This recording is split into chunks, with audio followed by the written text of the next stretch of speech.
तो कैसे हैं आप लोग। आज की इस वीडियो में हम डिस्कशन करेंगे स्टेबिलिटी ऑफ कार्बोकैटायन। ये एक एप्लीकेशन है जो हमने इफेक्ट्स लर्न किया अभी तक। उसका हमने अभी तक लर्न किया है inductive effect, electromeric effect, resonance effect, mesomeric effect and hyper conjugation effect. अब उस इफेक्ट का एक एप्लीकेशन है स्टेबिलिटी ऑफ कार्बोकैटायन। कौन सा कार्बोकैटायन ज्यादा स्टेबल है, हम कैसे डिसाइड करेंगे, वो हम लर्न करने वाली है। Hello everyone, this is Vishal Shivpure, you are watching VS rebel tutorials. तो चलिए शुरू करते हैं।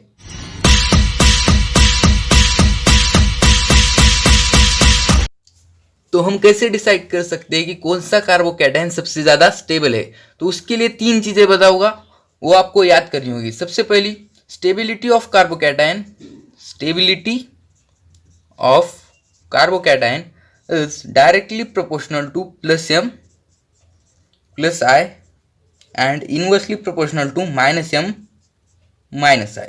ये आपको पता होना चाहिए। ये सबसे पहली चीज डिसाइड करने में हेल्प करेंगे कि जो स्टेबिलिटी ऑफ कार्बोकैटायन है वो डायरेक्टली प्रोपोर्शनल होगी प्लस m को और प्लस I को, और इनवर्सली प्रोपोर्शनल होगी माइनस m को और माइनस I को। मतलब क्या कि जिस स्ट्रक्चर में सबसे ज्यादा प्लस m है वो सबसे ज्यादा स्टेबल कार्बोकैटायन होगा। फिर जिस स्ट्रक्चर में सबसे ज्यादा इंडक्टिव इफेक्ट है वो होगा। फिर सेकंड चीज आपको पता होनी चाहिए कि जो स्टेबिलिटी ऑफ कार्बोकैटायन है, stability of carbocation is directly proportional to alpha hydrogen. Alpha hydrogen, ये अल्फा हाइड्रोजन है, डायरेक्टली प्रोपोर्शनल है अल्फा हाइड्रोजन को। जितने ज्यादा अल्फा हाइड्रोजन होंगे उतनी ज्यादा स्टेबिलिटी होगी। तो stability of carbocation is directly proportional to alpha hydrogen. और थर्ड चीज आपको पता होनी चाहिए कि स्टेबिलिटी ऑफ कार्बोकैटायन जो है, stability of carbocation is directly proportional to number of resonating structure. Resonating structures. तो सबसे पहली चीज, stability of carbocation directly proportional to plus m plus I, inversely proportional to minus m minus I। Stability of carbocation is directly proportional to number of alpha hydrogen and stability of carbocation is directly proportional to number of resonating structure। ये तीन चीजें आपको पता होनी चाहिए। आपको ये भी पता चलना चाहिए कि कौन सी स्पेसिस में सबसे ज्यादा प्लस m है, माइनस m है, प्लस I है, माइनस I है। अगर आपने इफेक्ट्स को अभी तक लर्न नहीं किया है तो सबसे पहले आप इफेक्ट्स लर्न करने चाहिए। तो ये सीखने से पहले स्टेबिलिटी ऑफ कार्बोकैटायन आपको इफेक्ट्स आने चाहिए, मतलब पता होना चाहिए कि मेसोमेरिक इफेक्ट क्या होता है, रेजोनेंस इफेक्ट, इंडक्टिव इफेक्ट। अगर आपको नहीं आता है तो सबसे पहले वो लर्न कर लीजिए। तो ये तीन चीजें आपको पता होनी चाहिए स्टेबिलिटी ऑफ कार्बोकैटायन डिसाइड करते समय। तो stability of carbocation is directly proportional to plus m plus I, inversely proportional to minus m minus I। Stability of carbocation is directly proportional to alpha hydrogen and stability of carbocation is directly proportional to number of resonating structure। तो ये तीन चीजें अभी हम example solve करेंगे तो एकदम clear हो जाएंगी। अभी मैंने आपको बताया था कि स्टेबिलिटी जो होती है वो मेसोमेरिक प्लस m और प्लस I को डायरेक्टली होती है, और माइनस m और माइनस I को इनवर्सली होती है, और जो अल्फा हाइड्रोजन को डायरेक्टली होती है, और नंबर ऑफ रेजोनेटिंग स्ट्रक्चर को भी। जितने ज़्यादा नंबर ऑफ रेजोनेटिंग स्ट्रक्चर होगी वो स्ट्रक्चर ज़्यादा स्टेबल होगा। रेजोनेटिंग स्ट्रक्चर्स को भी डायरेक्टली होती है।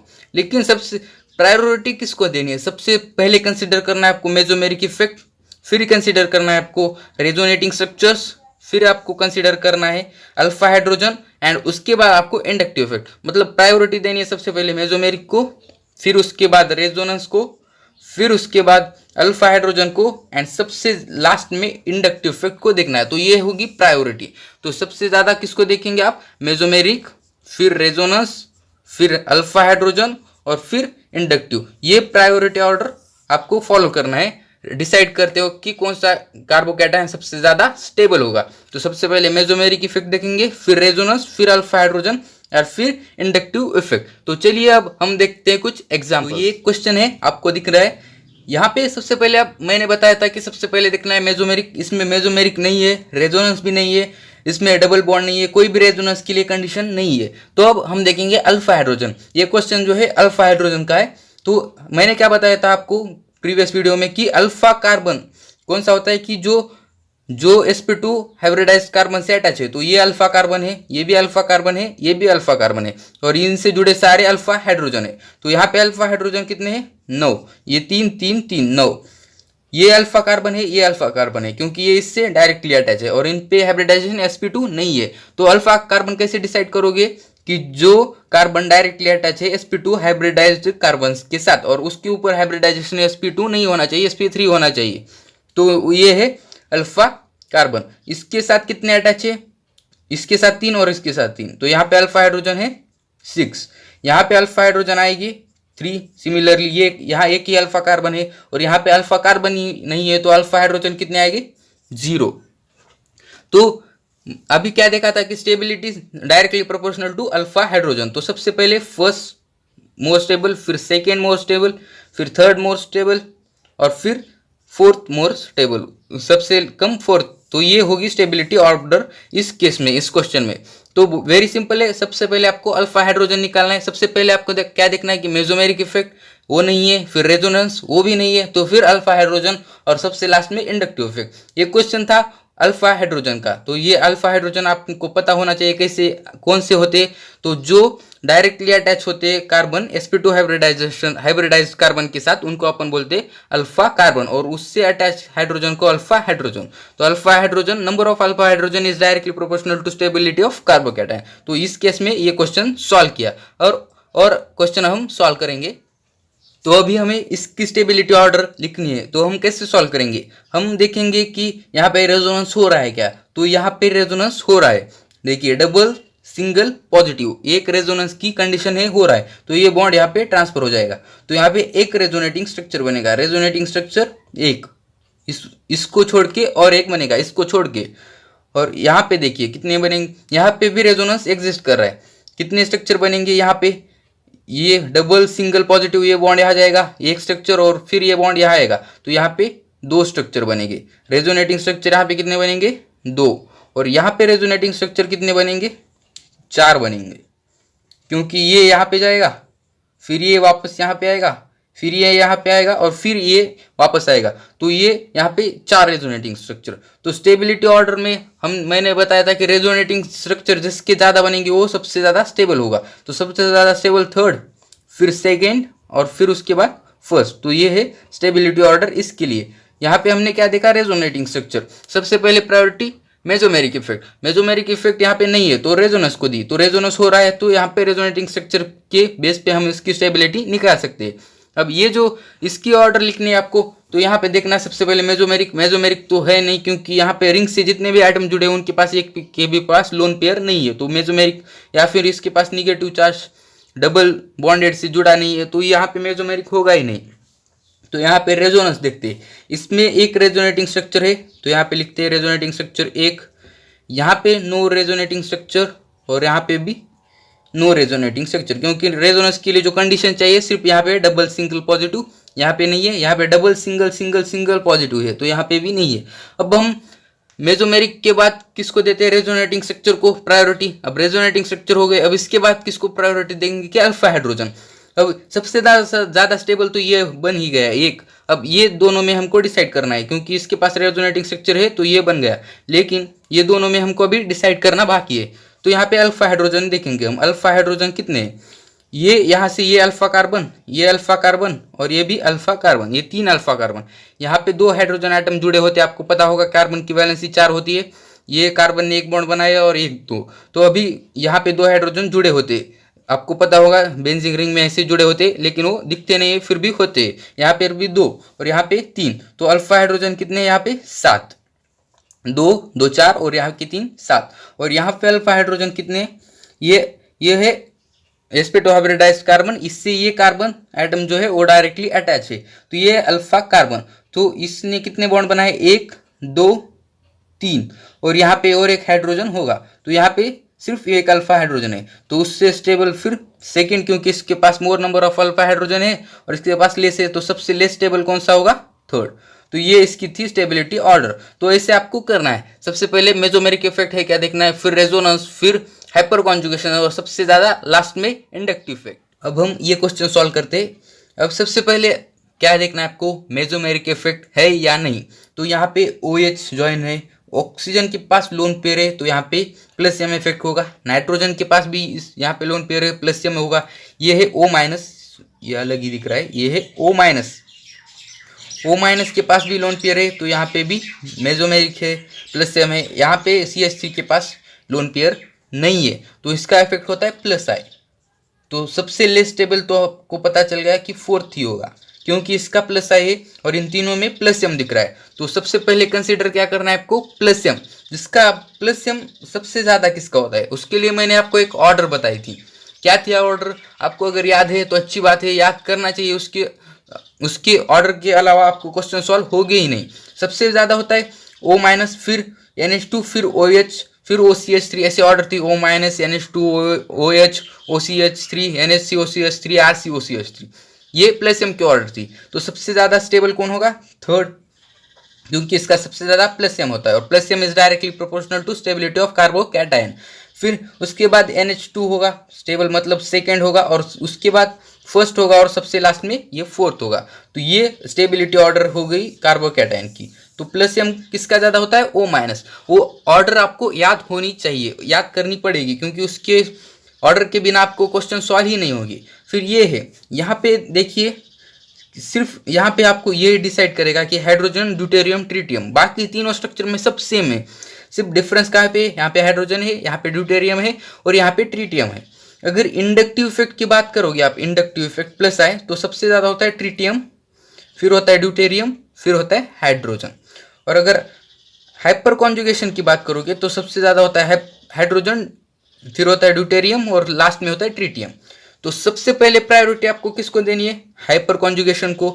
तो बेसिकली क्या होगा कि सबसे ज़्यादा स्टेबल कौन होगा, फर्स्ट, फिर सेकेंड, और फिर थर्ड, क्योंकि हाइपर कॉन्जुगेशन को सबसे पहले प्रायोरिटी देनी है। तो हाइपर कॉन्जुगेशन की प्रायोरिटी की दी, तो यही आपको ये मिलेगा ऑर्डर, स्टेबिलिटी ऑर्डर, सबसे ज़्यादा फर्स्ट, फिर सेकेंड, फिर थर्ड। हाइपर कॉन्जुगेशन को आपको प्रायोरिटी देनी है। प्रायोरिटी ऑर्डर क्या बताई थी कि मेसोमेरिक, फिर रेजोनेंस, फिर हाइपर कॉन्जुगेशन, और सबसे लास्ट में इंडक्टिव इफेक्ट। तो ये, तो सबसे ज़्यादा hyper conjugation hydrogen, deuterium, tritium. तो स्टेबिलिटी भी यही होगी, फर्स्ट, सेकेंड, थर्ड, क्योंकि यहाँ पे हाइड्रोजन है, यहाँ पे ड्यूटेरियम है, यहाँ पे ट्रिटियम है। तो ऐसे आपको क्वेश्चन सॉल्व करने हैं, बहुत सिंपल है। जनरल ऑर्गेनिक केमिस्ट्री के क्वेश्चन सॉल्व करने में बहुत मजा आता है। एक बार आपको इफेक्ट्स, सारी कॉन्सेप्ट क्लियर हो गए, तो क्वेश्चन सॉल्व करने में सबसे ज़्यादा मजा आता है केमिस्ट्री की, जनरल ऑर्गेनिक केमिस्ट्री में ही। तो अभी हमको ये जो स्ट्रक्चर दिख रहे हैं, इनकी ऑर्डर लिखनी है, decreasing order of stability of carbocation. ये सारे कार्बोकैटायन है, यहाँ पे सब पे पॉजिटिव चार्ज है। तो ये कैसे डिसाइड करेंगे, अब सबसे पहले हम देखेंगे कि मेसोमेरिक इसमें NO2 का होता है, फिर Cl का भी होता है, और फिर OMe मतलब OCH3 का भी होता है। फिर ये CH3 का होता है प्लस आई, यहाँ पे इसका होता है प्लस आई। ये जो Cl का होता है इसका भी होता है माइनस आई, इसका प्लस एम होता है, लेकिन जो हैलोजन में एक्सेप्शन होता है कि प्लस एम इसका डोमिनेंट नहीं कर पाता प्लस आई माइनस आई के ऊपर। तो इसका माइनस आई डोमिनेंट होता है प्लस एम के ऊपर, और इसका होता है माइनस एम, और इसका होता है प्लस एम इफेक्ट। और इसमें तो अभी कोई इफेक्ट नहीं है, इसमें सिर्फ क्या है कि अल्फा हाइड्रोजन भी नहीं है, कुछ भी नहीं है। यहाँ पे ये अल्फा कार्बन, लेकिन इस कार्बन के चारों बॉन्ड है, इस कार्बन के पास एक भी हाइड्रोजन नहीं है, तो ये अल्फा हाइड्रोजन भी नहीं है, तो इसमें कुछ भी नहीं है।